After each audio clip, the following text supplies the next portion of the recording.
Welcome to Chandu RK. ముందుగా ముఖ్యాంశాలు. బావమరిదికి ఆస్తులు, పేదలకు పస్తులు. రేవంత్ రెడ్డి పరిపాలనపై కేటీఆర్ విసురులు. నమ్మి ప్రజలు ఓటు వేస్తే ప్రజా సమస్యలు మాట్లాడడానికి అసెంబ్లీకి ఎందుకు రావు జగన్? ఆనం వెంకట్రామిరెడ్డి సూటి ప్రశ్న. అక్రమ కేసులు పెట్టి వైసీపీ సోషల్ మీడియా వారిని ఇబ్బంది పెడుతున్నారు.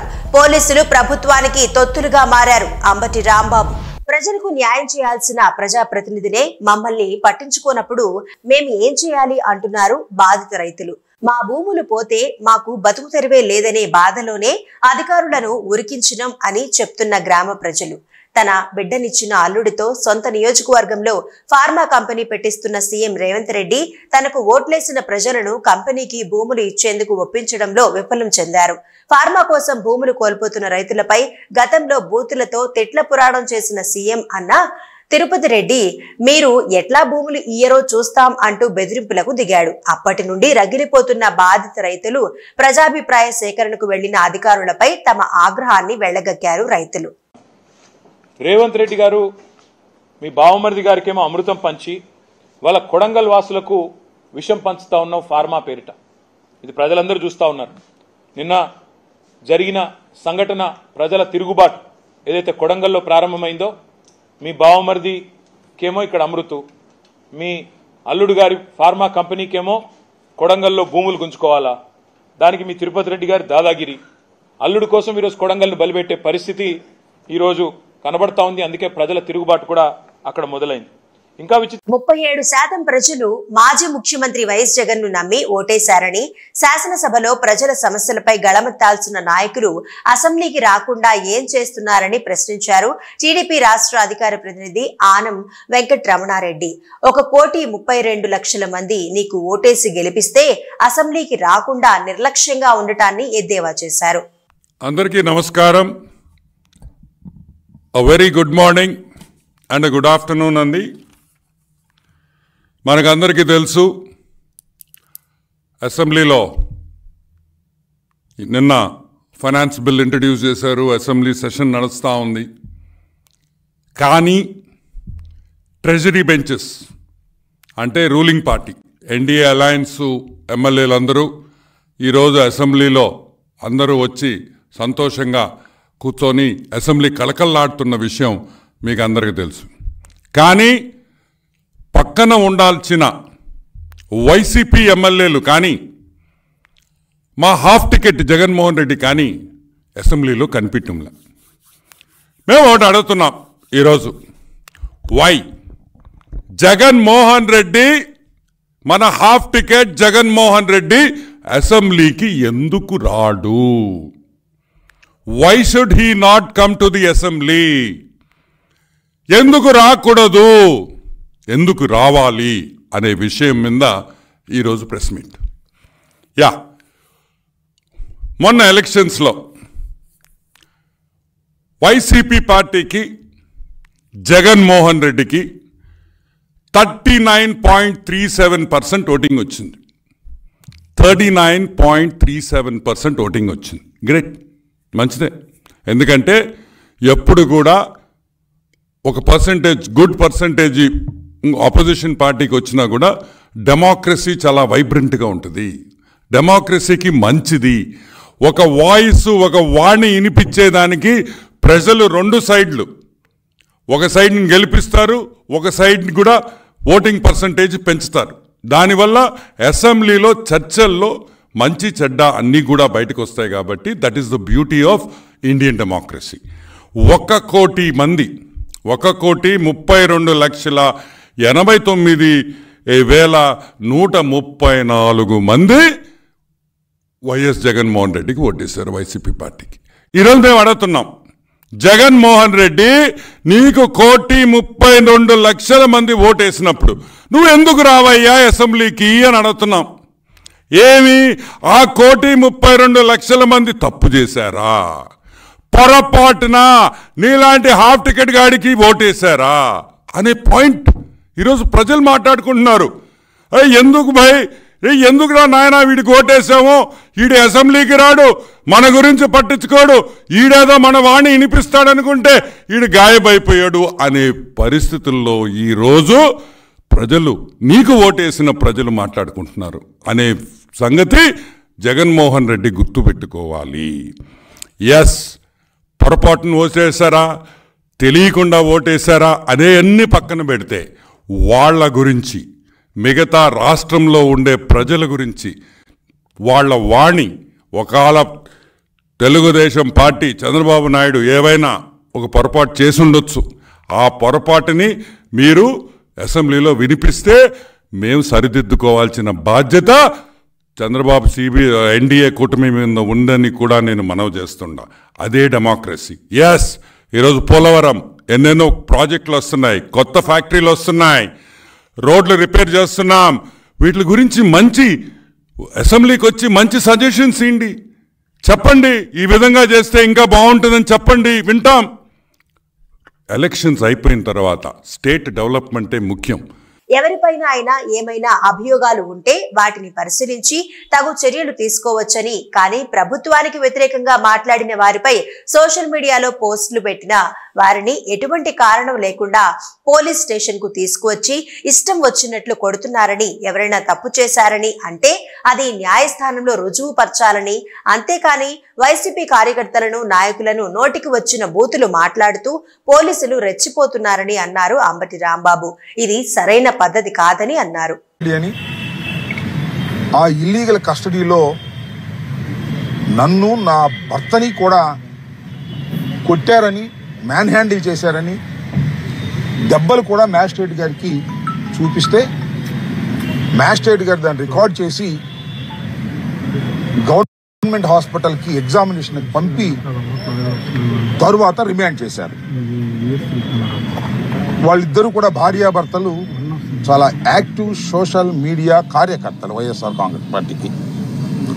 ఈ ప్రభుత్వం వచ్చిన తర్వాత తెలంగాణ వెళ్ళిపోయి నివసిస్తుంటే వారిని కావాలని పట్టుకొచ్చి వేధించే కార్యక్రమం చేస్తున్నారనేటువంటి ఉద్దేశంతో నిన్న జైల్లో ఉన్నప్పుడు చిలకూరుపేట మాజీ శాసనసభ్యురాలు, మాజీ మంత్రి గారు రజనీ గారు వచ్చి పరామర్శించి వెళ్ళారు. ఈరోజు మేమందరం, మేయర్ గారు, నేను, అప్పిరెడ్డి గారు, అలాగే పేర్ని నాని గారు, ఇంకా తదితర మిత్రులు అందరం వెళ్ళి మళ్ళా పరామర్శించి వాస్తవాలు తెలుసుకుందామనే ఉద్దేశంతో మేము ఇక్కడికి పర్మిషన్ పెట్టుకుని ఇక్కడికి రావడం జరిగింది. చిత్రం ఏంటంటే మేము ఇక్కడికి వచ్చేటప్పుడు వాళ్ళిద్దరు లేరు. మేము వచ్చే ముందు ఒక 10 నిమిషాల ముందు, 20 నిమిషాల ముందు, 5 నిమిషాల ముందు నాకు కరెక్ట్గా తెలియదు, కానీ ఇక్కడ నుంచి వేరే చోటకి తీసుకువెళ్ళారు. పీటీ వారెంట్ వేసి వేరే చోటకు తీసుకువెళ్ళారు అనే సమాచారం మాత్రం మాకు వచ్చింది. ఎక్కడికి తీసుకెళ్లారో తెలియదు. శ్రీకాకుళం తీసుకెళ్లారో, రాజమండ్రి తీసుకెళ్లారో, చిత్తూరు తీసుకెళ్లారో, ఎక్కడికి తీసుకెళ్లారో మాకు కరెక్ట్ సమాచారం లేదు. అక్కడ కూడా ఈ కేసులు పెట్టి వేధించేటటువంటి కార్యక్రమం చేస్తున్నారు. ఇది రాష్ట్రంలో టోటల్గా జరుగుతున్నటువంటి విధానం. ఒక మహిళని నేను మనవి చేస్తున్నా, ఒక మహిళ ఆమె తప్పు చేసిందా, రైట్ చేసిందా, ఆమె ఏ పోస్టులు పెట్టింది, ఏమిటి అనేది నిర్ణయించేది ఈ పోలీస్ యంత్రాంగం కాదు, న్యాయస్థానాలు నిర్ణయిస్తాయి. పోలీస్ యంత్రాంగం చేయాల్సింది ఏమిటంటే ఒక అభియోగం వచ్చినప్పుడు ఆ అభియోగాన్ని పరిశీలించి విచారణ చేసి దానిలో సాక్ష్యాధారాలు కరెక్ట్గా ఉన్నాయని వారు భావిస్తే, ఇన్వెస్టిగేషన్లో తేలితే కోర్టులో ప్రొడ్యూస్ చేయాలి. అంతే, దట్స్ ఆల్. వితిన్ 24 అవర్స్లో కోర్టులో ప్రొడ్యూస్ చేయాలి. ఈ చిలకలూరుపేట సుధారాణి దంపతుల విషయంలో 24 అవర్స్లో కాదు, 4 రోజుల పాటు వారి దగ్గర పెట్టుకొని, అది కూడా హెబియస్ కార్పస్ పిటిషన్ని మేము హైకోర్టులో వేసిన తర్వాత గత్యంతరం లేని పరిస్థితుల్లో రాత్రి 12 గంటలకి 1 గంటకి ప్రొడ్యూస్ చేశారు. విన్నారా? పబ్లిక్ కోర్టులో కాదు, రాత్రి 12-1 గంటలకి ప్రొడ్యూస్ చేశారు. అప్పుడు మ్యాజిస్ట్రేట్ గారు రికార్డ్ చేసుకున్నారు. చిత్రం జరుగుతూ ఉన్నది వాళ్ళ రాష్ట్రంలో. ఈ ఒక కేసే కాదు, ఇవాళ చాలా మందిని మేము రామకృష్ణారెడ్డిని. ఏలూరు జిల్లా కొయ్యలగూడెంలో ఆరోగ్య హాస్పిటల్ భవనంపై స్టోర్ రూమ్ లో మంటలు చెలరేగాయి. స్టోర్ రూమ్ లో షార్ట్ సర్క్యూట్ కారణంగా పాత పేపర్లకి మంటలు అంటుకోవడంతో అగ్ని ప్రమాదం చోటు చేసుకుంది. పొగలు గమనించిన సిబ్బంది హుటాహుటిన మంటలన్నీ అదుపులోకి తేవడంతో ప్రమాదం తప్పింది. ఈ ఘటనలో రోగులు సురక్షితంగా ఉన్నారు.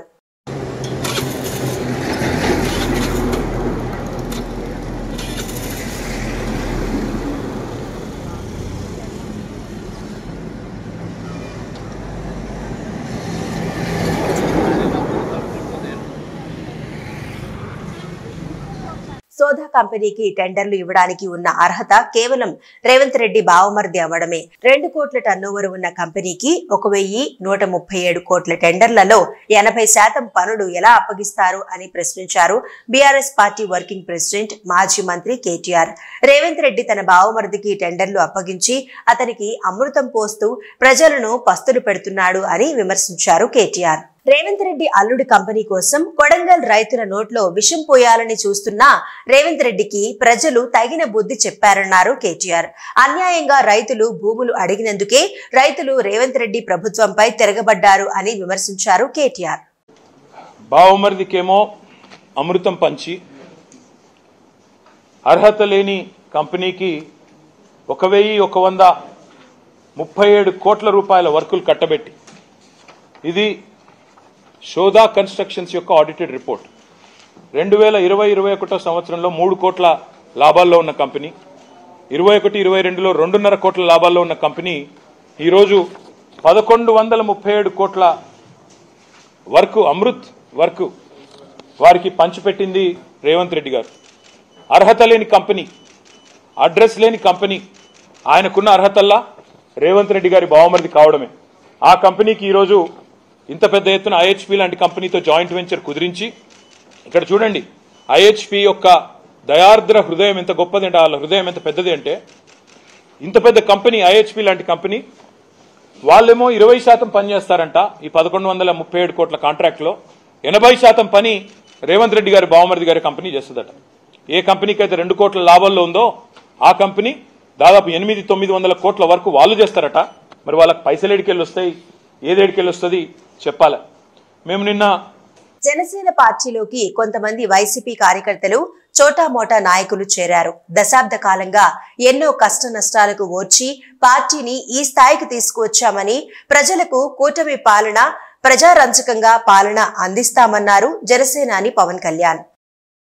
జనసేన పార్టీ అధ్యక్షులు, రాష్ట్ర ఉప ముఖ్యమంత్రి గౌరవనీయులు శ్రీ పవన్ కళ్యాణ్ గారిని ఆహ్వానిస్తూ ఈనాటి జనసేన పార్టీ కార్యక్రమాల్లో పాల్పంచినందుకు ప్రతి ఒక్కరికి మనస్ఫూర్తిగా ఆహ్వానిస్తూ, విజయవాడ నగరం నుంచి 4 కార్పొరేటర్లు, అదేవిధంగా జగ్గైపేట నియోజకవర్గం నుంచి ఒక జెడ్పీటీసీ గారు మరియు ధర్మారం నియోజకవర్గం నుంచి అనేక మంది కౌన్సిలర్లు, సీనియర్ నాయకులు ఈరోజు మన పార్టీలో చేరడం చాలా చక్కటి శుభపరిణామం. దయచేసి మీరందరూ జనసేన పార్టీ ఏ విధంగా ఇంత కష్టపడి సుదీర్ఘమైన ప్రయాణం ప్రెసిడెంట్ గారి ఆధ్వర్యంలో చేసుకుంటూ వచ్చాము. విలువలతో కూడిన రాజకీయం, ప్రతి ఒక్కరిని గౌరవించుకోవడం, ఎక్కడ కూడా క్షేత్రస్థాయిలో పొరపాటు లేకుండా మీ నాయకత్వం ఎదిగే విధంగా మీరందరూ కూడా కృషి చేయాలని, పవన్ కళ్యాణ్ గారి ఆలోచన విధానాలని ప్రజల్లో తీసుకెళ్లమని మనస్ఫూర్తిగా మిమ్మల్ని అందరినీ కూడా కోరుకుంటూ, మిమ్మల్ని ఉద్దేశించి ఒక 2 నిమిషాలు మన పార్టీ అధ్యక్షులు పవన్ కళ్యాణ్ గారు మాట్లాడమని కోరుతున్నాను. Janasena PSC chairman Shri civil supplies మంత్రివర్యులు శ్రీ నాదెళ్ల మనోహర్ గారికి, ఎమ్మెల్సీ హరిప్రసాద్ గారికి, పార్టీ నాయకులు, సుదీర్ఘమైన అనుభవం ఉన్న సామినేని ఉదయభాన్ గారికి, అనంతపురం నుంచి పార్టీని బలోపేతం చేస్తూ ఏ సమయంలో కష్టాలను అండగా ఉన్న చిలక మధుసూదన్ రెడ్డి గారికి, రియాజ్ గారికి, మండల రాజేష్ గారికి నా హృదయపూర్వక నమస్కారాలు. సామినేని ఉదయభాన్ గారు వచ్చిన తర్వాత వారిని ఒకటే అడిగాం, పార్టీని మీరు బలోపేతం చేయండి, మీరుంటే చాలామందికి బలమైన ఆసరా ధైర్యం ఉంటుంది అని. ఈ పార్టీకి మాతో పాటు ఆయన కూడా అసెంబ్లీలో అడుగు పెట్టాల్సినవి కొద్ది త్రుట్లు మిస్ అయ్యాం అంతే ఉన్న పరిస్థితులకి. కానీ సమీప భవిష్యత్తులో మంచి నిర్ణయాత్మకమైన స్థితిలో ఉంటారని మేము ఆశిస్తున్నాను. ఈరోజు విజయవాడ కార్పొరేటర్స్ అయిన శ్రీ ఉమ్మడిశెట్టి రాధిక గారు 16వ డివిజన్, శ్రీమతి అట్లూరి ఆదిలక్ష్మి గారికి 48th డివిజన్, శ్రీ మారుపిల్ల రాజేష్ గారికి, అలాగే శ్రీ మహాదేవ్ అప్పాజీరావు గారికి మనస్ఫూర్తిగా మీ అందరికీ నా హృదయపూర్వక నమస్కారాలు తెలియజేసుకుంటూ మీరు పార్టీలోకి మిమ్మల్ని ఆహ్వానిస్తున్నాను. అలాగే శ్రీమతి యేసుగోపు దేవామణి గారికి నమస్కారం. జెడ్పీటీసీ వత్సవాయ మండల్, జగ్గైపేట నియోజకవర్గం.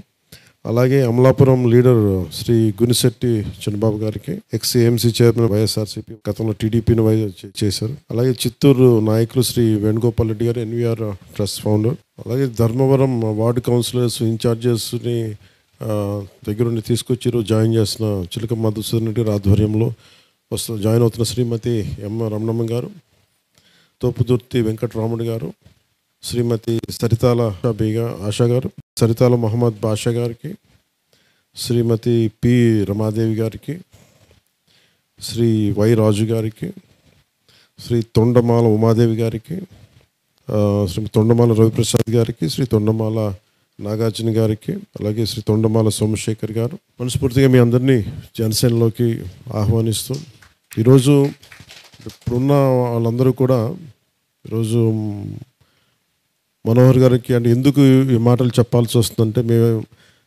అసలు ఏమాత్రం హోప్ లేని పరిస్థితిలో పాలిటిక్స్లోకి వచ్చాము. పార్టీ పెట్టింది కూడా అసలు ఏ పాసిబిలిటీ ఉంటుంది, అధికారం ఉంటుంది, ఇవేం లేదు. అందరం సమిష్టిగా నిర్ణయించుకున్నాం. హరిప్రసాద్ గారు కూడా నాతో పాటు ఉండిపోయి ఏదో చేద్దామని చెప్పి 2009 నుంచి అప్పటి రాజకీయ ప్రస్థానం నుంచి ఉండిపోయారు హరిప్రసాద్ గారు.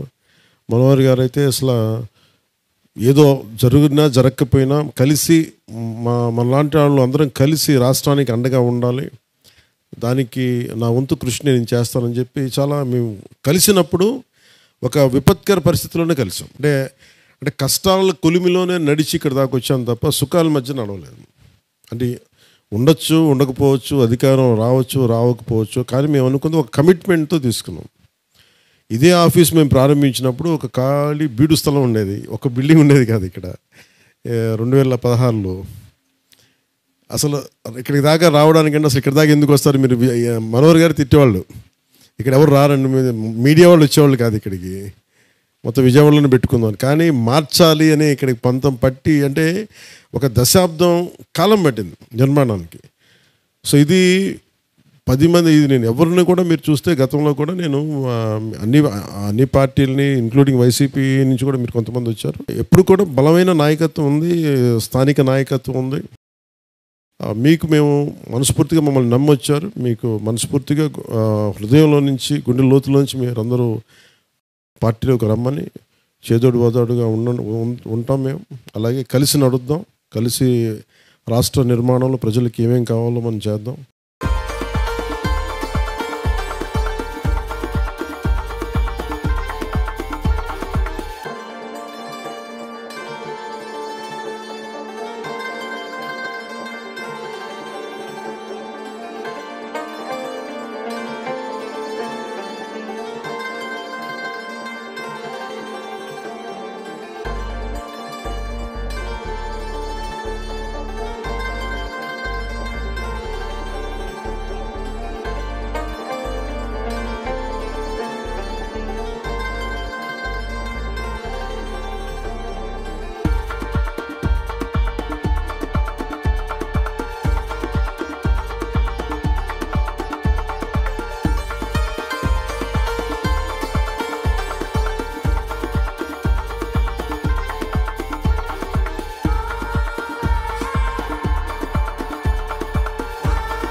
కొడంగల్లో అధికారులపై దాడి చేసిన ఘటనలో 28 మంది రైతులను పోలీసులు అరెస్ట్ చేశారు.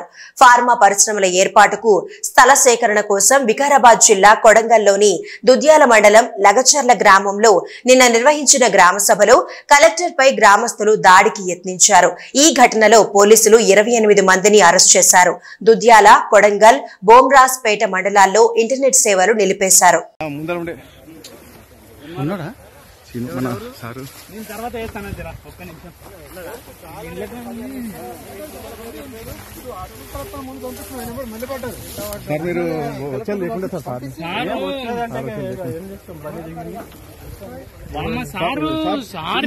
సార్ని కూడా కొట్టిండు సార్ ఎంత ఆపుతుందంటే అంతా కూడా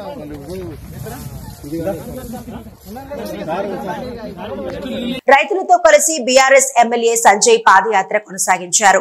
పాదయాత్రకు భారీగా తరలివచ్చారు రైతులు.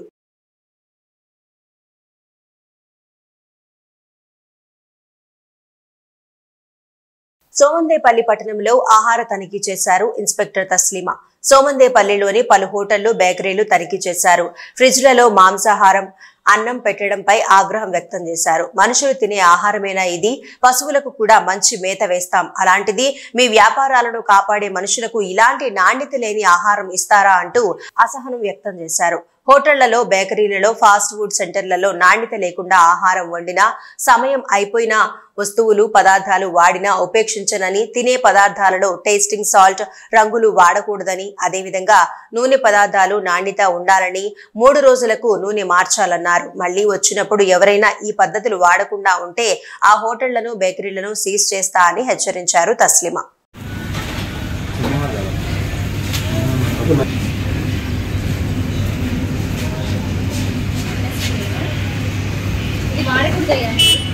ఎంఎస్జీ అంతా చాలా ఎక్కువ పెట్టుకున్నావే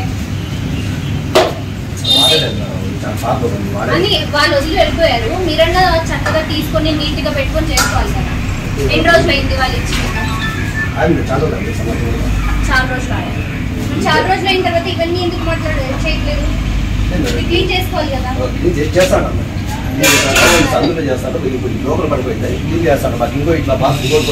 ఏం పేరు మీ పేరు?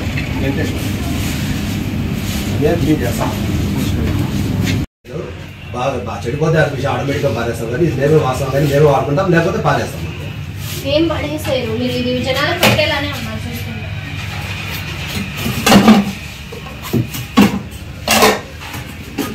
అంత కర్రీ ఇది ఎప్పుడుది? 2 రోజులు అయింది. బోటి కర్రీ తీసుకొచ్చి ఏపీలో కొత్తగా భవనాలు కట్టాలనుకునే వారు ఇక నుండి తగు జాగ్రత్తలు పాటించాల్సిందే. పట్టణాలు, నగరాల్లో భవన నిర్మాణ అనుమతుల విషయంలో ఏపీ ప్రభుత్వం నూతన విధానం తీసుకురానుంది. ఇవాళ వికారాబాద్లో అధికారులపైన దాడి సంఘటన చూస్తే ప్రజలు ఏ రకమైన ఆగ్రహావేశాలకు గురవుతున్నారు. ఈ ప్రభుత్వం చేస్తున్న దుర్మార్గాన్ని ఎదిరించడానికి దిక్కుతోచగా వాళ్ళు కాపాడుకోవడం కొరకు ఆత్మరక్షణ దాడి చేసే పరిస్థితికి ఇవాళ రైతాంగం వచ్చింది అని అంటే ఈ ప్రభుత్వం యొక్క పరిస్థితికి, ఈ ప్రభుత్వం యొక్క పరిపాలన విధానానికి నిదర్శనం ఇది. ప్రజలెవరు కూడా అధికారుల మీద దాడి చేయడం సరైనది కాదు, దాడి చేయాలని కూడా ఎవరు అనుకోరు. కానీ ఎన్ని విజ్ఞప్తులు చేసినా ఈ ప్రభుత్వానికి చెవులు వినపడతలేవు, కళ్ళు కనపడతలేవు. మూర్ఖంగా ప్రవర్తిస్తుంది. కేవలం పోలీసులు అడ్డం పెట్టుకొని రాజ్యం చేయొచ్చు అనే పద్ధతుల్లో ప్రవర్తిస్తుంది. అటువంటి పరిస్థితులలో అక్కడ గిరిజన రైతాంగం తిరుగుబాటు చేసే దశకు వచ్చిండ్రు. ఈ పరిస్థితి రావడానికి ప్రభుత్వమే కారణం తప్ప ప్రజలు కాదు. ఇవి ఈనాటి వార్తలు.